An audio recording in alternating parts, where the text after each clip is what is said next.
Okay, so this is part 2, and let's start from question number 11. So, mention the different types of software testing. So, various type of software testing used in the manual testers as follows. Here's written unit testing. So, basically, it's a type of software testing, but unit testing जो है वो developers करते हैं. So, testers जो है वो unit testing नहीं करते हैं. So, always remember this. And then there is a integration testing, regression testing, shakeout testing, smoke testing, functional testing, performance testing, load testing, stress testing, endurance testing.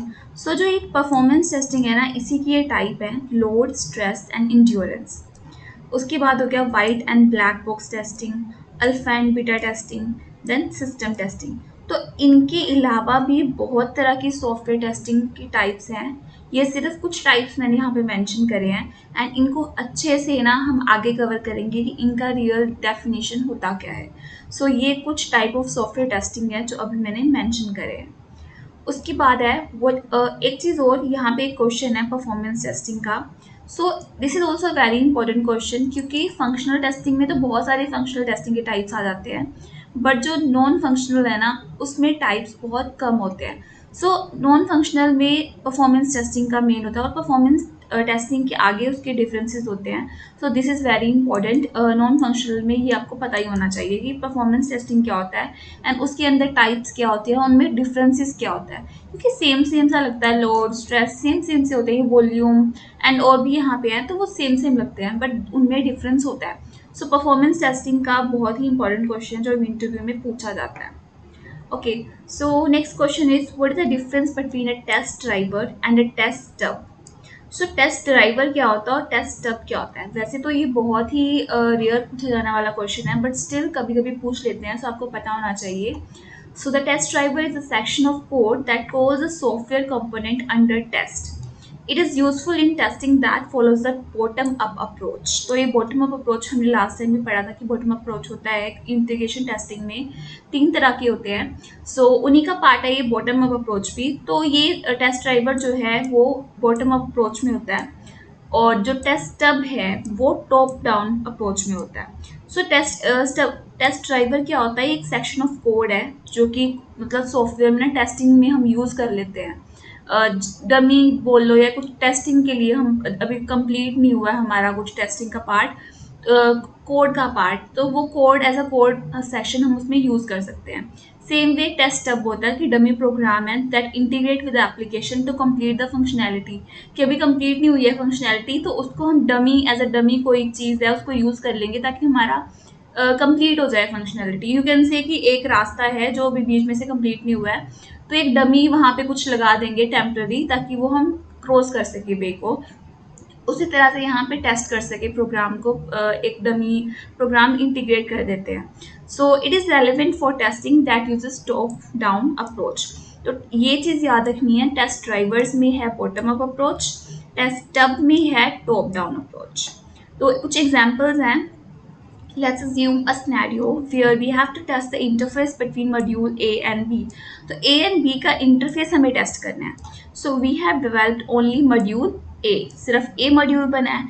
Here we can test the module A if we have to call module B or dummy module for it. अब या तो हम test तब कर सकते हैं जब एक मॉड्यूल और बी मॉड्यूल पूरे बन चुके हों, या फिर बी हम डमी यूज़ कर सकते हैं. तो उसमें we call module B as a test stub. तो एज अ टेस्ट टब हम उसको डमी मॉड्यूल बना लेंगे एंड उसका इंटरफेस जो ए और बी का इंटरफेस जो है वो टेस्ट कर सकते हैं. So next question is now module B can't send or receive data directly from A. तो अब B जो है वो सेंड भी नहीं कर सकता ना ही रिसीव कर सकता डेटा को directly from module A, right.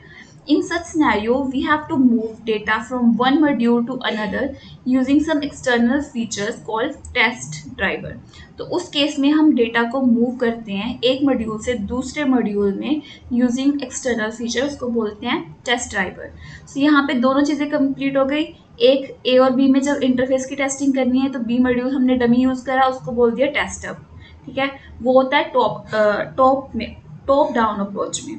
उसके बाद अगर बी मॉड्यूल में ना तो हम डेटा सेंड कर सकते हैं ना ही रिसीव कर सकते हैं डायरेक्टली, तो उस सिनेरियो में क्या हो जाएगा, we have to move data from one to another, तो उसको हम एक्सटर्नल फीचर की हेल्प से करेंगे, वो क्या हो जाएगा, test driver.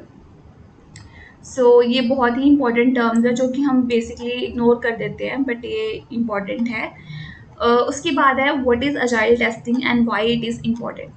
So agile testing is a software testing process that evaluates software from the customer point of view. तो end user के point of view से इसको evaluate किया जाता है, सॉफ्टवेयर को उसके टेस्ट किया जाता है। It is a favorable as it does not require the development team to complete the coding for starting QA. So इसमें बहुत ही सही होता है कि इसमें अगर QA ने अपना काम शुरू करना है ना टेस्टिंग का, तो ज़रूरी नहीं है कि डेवलपमेंट कंप्लीट हो चुकी हो, जैसे जैसे डेवलपमेंट होगी वैसे वैसे QA भी अपना काम स्टार्ट कर सकता है। So instead both coding and testing go hand in hand, दोनों के दोनों चीज़ें साथ साथ चलती हैं, कोडिंग भी साथ साथ हो रही है, टेस्टिंग भी साथ साथ हो रही है। सो जब कोडिंग हो रही होगी वहाँ पे वो टेस्ट केसेस वगैरह बना रहे होंगे, and how it may require continuous customer interaction, इसमें कॉन्टिन्यूस कस्टमर इंटरेक्शन इंपॉर्टेंट होती है। Okay, so next question is what do you, एक चीज़ और, जो ये क्वेश्चन है ना अजाइल टेस्टिंग, इसके ऊपर बहुत बड़े बड़े टॉपिक्स हैं, बहुत ही ज़्यादा, एंड ये बहुत ही इंपॉर्टेंट है क्योंकि आजकल अजाइल और वाटरफॉल दोनों ही मोस्टली यूज़ किए जाते हैं। सो अजाइल भी इंपॉर्टेंट है, वाटरफॉल ईजी है, बट स्टिल अजाइल में बहुत सारे आगे चीज़ें होती हैं जो आपको अच्छे से पता होनी चाहिए। सो या ये हम आगे अच्छे से पढ़ेंगे। So next is what do you know about data flow testing. So data flow testing क्या होता है? So it is a wide post testing technique. Data flow testing